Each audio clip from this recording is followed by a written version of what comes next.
the family. They were leading their own, were grilled. They just wanted a lot of answers that we didn't really have to give.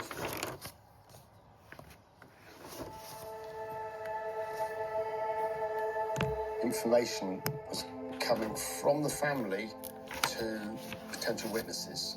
Speculation about what must have happened to Josh, but that was then being fed back into the investigation.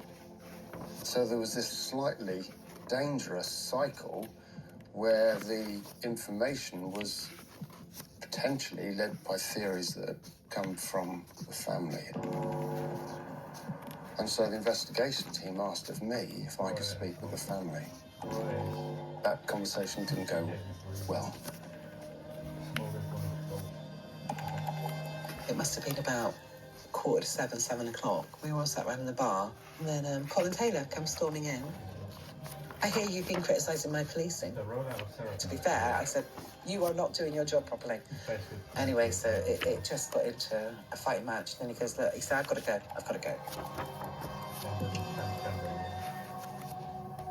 This search enters its 6th day.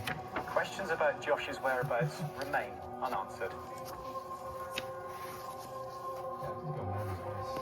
Do you remember the police considering the idea that something suspicious had happened? Didn't lose anything to us. Never deviates from being a missing person whatsoever. And we have to keep calm, collected, positive, and not spook people.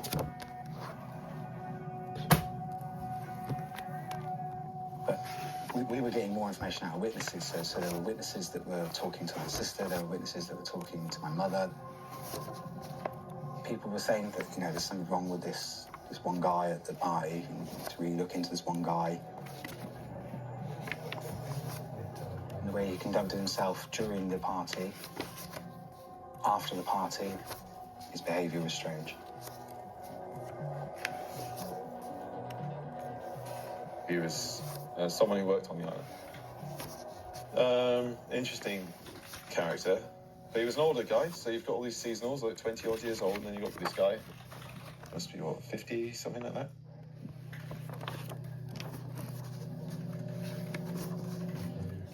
Everyone knew who he was. He was pretty much at the pub every night. He would always get a bit too drunk, and I did sense that maybe he had a bit of a past.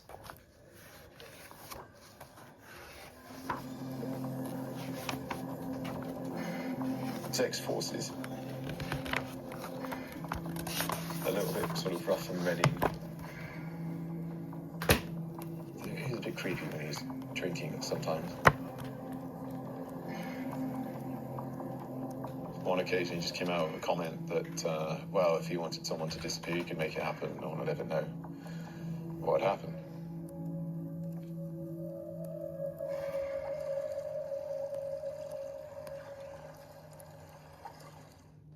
A young man had gone missing. And they were found in the water. He had been at a party the last time anyone saw Josh. What happened to my brother? Before I take my last breath, I need to know. The Last Party, Death on Tresco. Streaming now, only on Discovery Plus.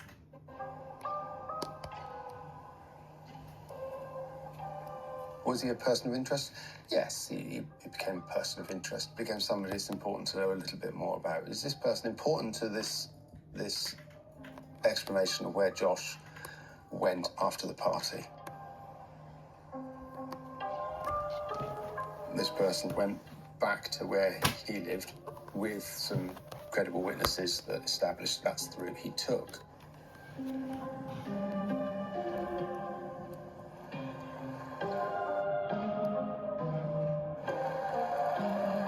But once he got back to his flat, there was suggestion that he had got into a vehicle and potentially driven it past drunk.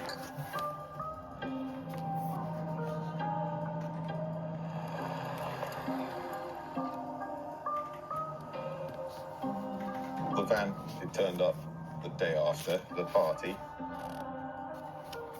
And my memory serves that there was a bit of damage on the front of the bumper.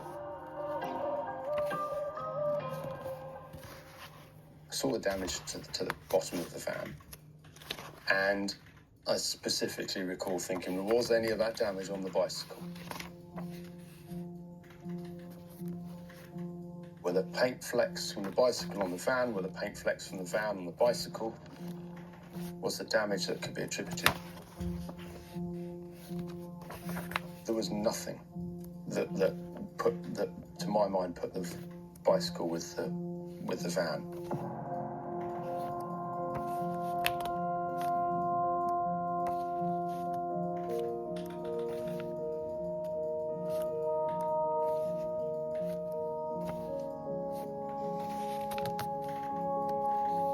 All I saw from the police was that they were looking for a missing person. And they never treated it as a crime, and that's the problem. Both the bike and the paint van should have been forensically examined and mechanically examined to see if there was any evidence to suggest the two coming into contact.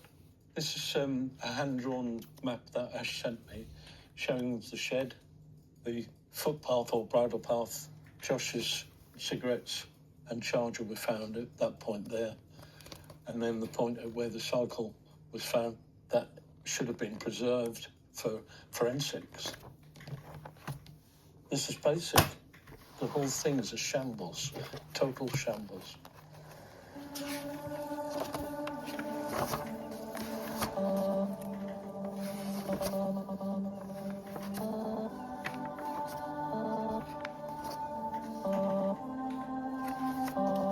But then it started to raise more questions in my head as to why are the police not doing the proper job. And it's obvious to see now, isn't it, that when you look back, that they didn't want to find a crime. They didn't want to secure evidence. They didn't want to question people. They didn't want to take things on the record. They didn't want to have forensics. I've sat with these police officers, I've spoken to them, I've been across the table from them, and they cannot answer simple questions about this case.